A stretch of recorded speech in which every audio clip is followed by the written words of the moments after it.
नमस्कार, आप देख रहे हैं सच पत्रिका न्यूज और मैं हूं बालकृष्ण शुक्ला। आप सभी का स्वागत करता हूं आज के बुलेटिन में। आज के बुलेटिन की शुरुआत करते हैं बहरोड में हुई फिल्मी स्टाइल की घटना से। उसके बाद दिखाएंगे क्षेत्र की तमाम बड़ी खबरें।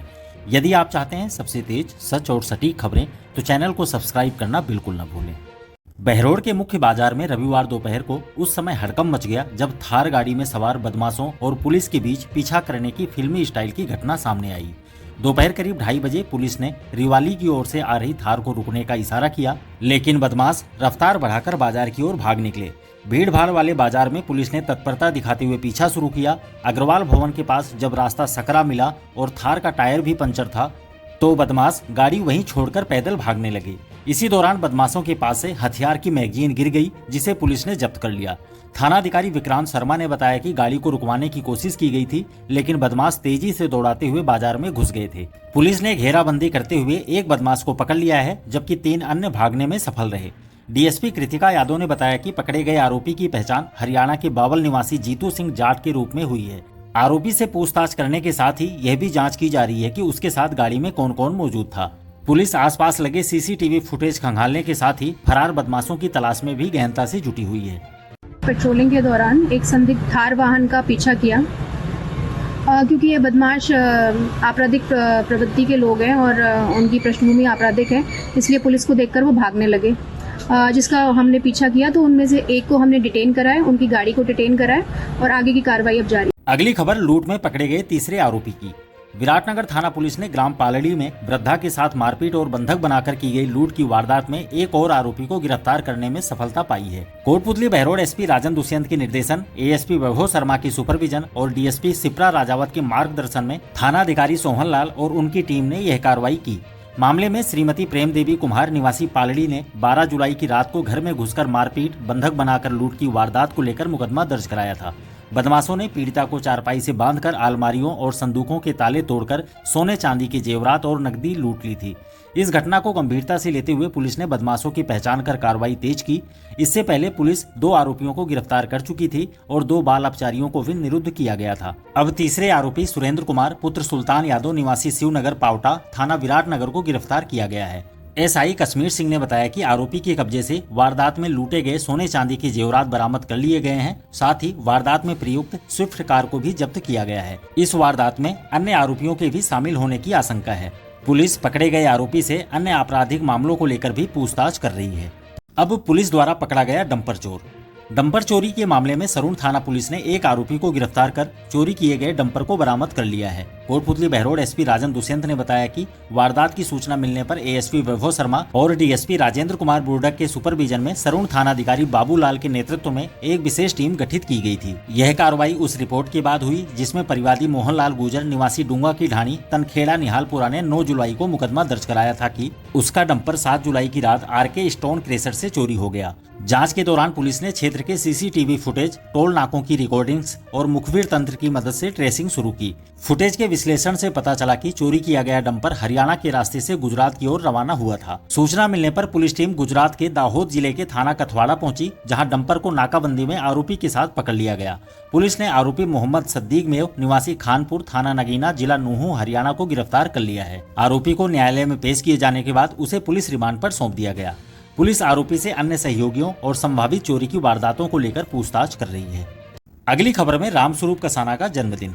पूर्व संसदीय सचिव व कांग्रेस नेता रामस्वरूप कसाना का जन्मदिन रविवार को क्षेत्र में धूमधाम से मनाया गया। इस दौरान विभिन्न तरह के सेवा कार्य भी किए गए। कृष्णा टाकीज स्थित कांग्रेस कार्यालय पर उमड़ी बड़ी संख्या में कार्यकर्ताओं और क्षेत्रवासियों की भीड़ ने कसाना को माला, साफा और चांदी के मुकुट पहनाकर और पुष्प गुच्छ भेंट कर जन्मदिन की बधाई दी। अपने संबोधन में कसाना ने कहा कि उनके लिए राजनीति भी समाज की सेवा का एक हिस्सा है। सार्वजनिक जीवन में उन्होंने हमेशा गरीब को गणेश मानकर जनता जनार्दन की सेवा की है। चाहे किसी भी पद पर रहें या न रहें, जन सेवा ही उनके लिए जीवन का उद्देश्य है। इस दौरान पूर्व डिप्टी सीएम सचिन पायलट, नेता प्रतिपक्ष टीकाराम जूली, धीरज गुजर, प्रदीप नरवाल, धर्मेंद्र राठौड़, वेद प्रकाश सोलंकी, इंद्राज गुजर, शकुंतला रावत, इंदिरा मीणा, विनोद जाखड़, गोपाल मीणा और दाताराम गुजर समेत अनेक नेताओं ने भी फोन पर जन्मदिन की बधाई दी। इससे पहले कसाना ने अपने जन्मदिन की शुरुआत गौ सेवा और विभिन्न मंदिरों में देव दर्शन, बड़े बुजुर्गों और साधु संतों के आशीर्वाद के साथ की। रास्ते में उनका जगह जगह स्वागत सम्मान किया गया। कार्यालय पर बड़ी संख्या में गुर्जर समाज समेत विभिन्न समाजों और संगठनों के लोगों ने उन्हें बधाई दी। अब भाजपा पदाधिकारियों का सम्मान। जयपुर देहात उत्तर भाजपा के नवनियुक्त जिला पदाधिकारियों का कोटपुतली के खरखड़ी गांव में रविवार को ग्रामीणों द्वारा नागरिक अभिनंदन किया गया। यह सम्मान समारोह गुरु गोरखनाथ मंदिर परिसर में आयोजित हुआ, जिसमें बड़ी संख्या में ग्रामीणों और भाजपा कार्यकर्ताओं की सहभागिता रही। कार्यक्रम में भाजपा जिला महामंत्री सुरेंद्र चौधरी, जिला उपाध्यक्ष जयराम गुर्जर और विनोद सिंह तंवर, जिला कार्यालय प्रभारी एडवोकेट अशोक योगी, जिला मंत्री सुषमा सैनी, वरिष्ठ भाजपा नेता मुकेश गोयल, पूर्व चेयरमैन महेंद्र सैनी, बजरंग लाल शर्मा, अमित चंद धानका, देवेंद्र कुमार आर्य, नगर उपाध्यक्ष अजय सोनी और नगर मंत्री दयाराम कुमावत समेत अनेक भाजपा पदाधिकारी मौजूद रहे। ग्रामीणों ने सभी पदाधिकारियों का माला और साफा पहनाकर स्वागत किया। मुकेश गोयल समेत जिला महामंत्री सुरेंद्र चौधरी और अन्य पदाधिकारियों ने जनता को भरोसा दिलाया कि क्षेत्र में भजन लाल सरकार के नेतृत्व में विकास के कार्यों में कोई कमी नहीं आने दी जाएगी। सभी को साथ लेकर चलने और जनहित के मुद्दों को प्राथमिकता देने का संकल्प दोहराया गया।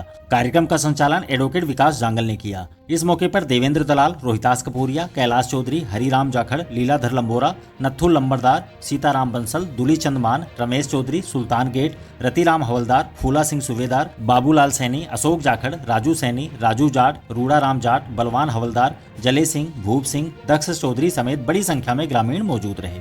अब देखते हैं सेवा भारती से जुड़ी खबर। सेवा भारती समिति कोटपुतली द्वारा 7वां प्रतिभा सम्मान समारोह रविवार को आयोजित हुआ। कार्यक्रम में राजकीय विद्यालयों के 70 से अधिक मेधावी विद्यार्थियों को सम्मानित किया गया। इन विद्यार्थियों को दुपट्टा ओढ़ाकर प्रमाण पत्र और स्मृति चिन्ह प्रदान कर सम्मानित किया गया। इसके साथ ही इन विद्यार्थियों की सफलता के पीछे महत्वपूर्ण भूमिका निभाने वाले उनके अभिभावकों, शिक्षकों और प्रधानाचार्यों को भी सामूहिक रूप से सम्मानित किया गया। कार्यक्रम का शुभारंभ दीप प्रज्वलन और वैदिक मंत्रोच्चार के साथ हुआ। कार्यक्रम की अध्यक्षता सेवा भारती समिति के जिलाध्यक्ष प्रवीण भूषण ने की, जबकि मुख्य अतिथि के रूप में सेवानिवृत्त प्रधानाचार्य रघुवीर सिंह शेखावत मौजूद रहे। कार्यक्रम के मुख्य वक्ता रहे सेवा भारती के प्रांतीय शिक्षा आयाम प्रमुख मोहनलाल शर्मा ने कहा कि संस्कार युक्त शिक्षा ही सच्चे राष्ट्र निर्माण की आधारशिला है। उन्होंने विद्यार्थियों से आग्रह किया कि वे केवल डिग्री नहीं बल्कि जीवन की दिशा लेकर आगे बढ़ें। कार्यक्रम में जयपुर प्रांत के सहमंत्री महेश गोयल, विभाग कुटुंब प्रबोधक मुन्ना लाल मधुर, सहमंत्री ताराचंद सैनी, जिला प्रकल्प प्रमुख सत्यनारायण कौशिक, जिला मंत्री महेश चंद सैनी, रामकिशोर, भूपेंद्र सोनी, बीना सोनी, रजनी सैनी, टेकचंद टेलर, रमेश बंसल, सुरेंद्र कुमार, किशन शरण, निरंजन लाल चौधरी, शिव कुमार गोयल, सुभाष गुप्ता, विजय आर्य, अमर सिंह कुमावत, अमिता भटनागर, सुरेश मीणा, अमित गोस्वामी और सीताराम गुप्ता समेत बड़ी संख्या में लोग मौजूद रहे। कार्यक्रम का संचालन ताराचंद सैनी और सत्यनारायण कौशिक ने किया। अगली खबर में प्रशासन की अनदेखी का नमूना। नेशनल हाईवे की सर्विस लेन पर गहरे गड्ढों और जल भराव की लापरवाही रविवार को एक बड़े हादसे का कारण बनते बनते रह गई। सुंदरपुरा रोड कट के सामने स्थित सर्विस लेन पर सड़क की हालत इतनी खराब है कि वहां बरसात के पानी से भरे गहरे गड्ढों में वाहन चालक और राहगीर रोजाना जान जोखिम में डाल रहे हैं। रविवार को एक ई रिक्शा सवारियों के साथ गड्ढे में अचानक फिसलकर पलट गया। गनीमत रही कि किसी तरह की जनहानि नहीं हुई, लेकिन यह घटना एक गंभीर चेतावनी बनकर सामने आई है, जो प्रशासन की अनदेखी और सड़कों की बदहाली की पोल खोलती है। स्थानीय लोगों ने बताया कि सुंदरपुरा कट के आसपास सर्विस लेन पर दर्जनों स्थानों पर गहरे गड्ढे बने हुए हैं, जिनमें बरसात के दौरान पानी भर जाता है और गड्ढे दिखाई नहीं देते। इससे न केवल दुपहिया वाहन चालक बल्कि पैदल चलने वाले राहगीर भी इन गड्ढों में फिसलकर गिरते रहते हैं। और अंत में किसानों से जुड़ी खबर। प्रधानमंत्री फसल बीमा योजना और पुनर्गठित मौसम आधारित फसल बीमा योजना के तहत अब गैर ऋणी किसानों का फसल बीमा हर कोई नहीं कर पाएगा। गैर ऋणी किसानों के खेतों का बीमा करने के लिए अब NCIP पर फसल बीमा आवेदन करते समय संबंधित किसान की एग्री स्टेक फार्मर ID दर्ज करनी अनिवार्य होगी। यानी कि अब कोई भी ई मित्र संचालक, CSC धारक, व्यवस्थापक या अन्य कोई व्यक्ति बटाईदार किसान का शपथ पत्र लगाकर दूसरों की जमीन का बीमा नहीं करवा सकेगा। भारत सरकार के कृषि एवं किसान कल्याण मंत्रालय की अतिरिक्त आयुक्त ने एक आदेश जारी कर प्रधानमंत्री फसल बीमा योजना में गैर ऋणी किसानों का बीमा करने के लिए आवेदन के समय एग्री स्टेक फार्मर ID अनिवार्य रूप से दर्ज करने के लिए कहा है। मंत्रालय से मिले निर्देशों के बाद कृषि आयुक्तालय ने सभी बैंक अधिकारियों और चेयरमैन तथा जन सेवा केंद्र जयपुर के राज्य प्रमुख को पत्र लिखकर गैर ऋणी किसानों का फसल बीमा करते समय एग्री स्टेक फार्मर ID अनिवार्य रूप से दर्ज करने के निर्देश दिए हैं। मंत्रालय की ओर से 8 जुलाई तक उपलब्ध एग्री स्टेक फार्मर ID की सीडिंग राष्ट्रीय फसल बीमा पोर्टल पर कर दी गई है। किसी गैर ऋणी किसान की एग्री स्टेक फार्मर ID उपलब्ध नहीं होने पर उस किसान को सबसे पहले agri stack farmer ID registration करवाना होगा। इसके बाद ही उस किसान की फसल की बीमा का आवेदन NCIP पर अपलोड किया जा सकेगा। अगर आपको हमारा यह बुलेटिन पसंद आया हो तो चैनल को सब्सक्राइब करें, वीडियो को लाइक करें और अपने दोस्तों के साथ शेयर करना न भूलें। आप हमें कमेंट करके अपनी राय भी बता सकते हैं। आपका समर्थन ही हमारी ताकत है। आज के लिए बस इतना ही। दोबारा मिलते हैं इसी तरह की दूसरी ताज़ा खबरों के साथ। नमस्कार।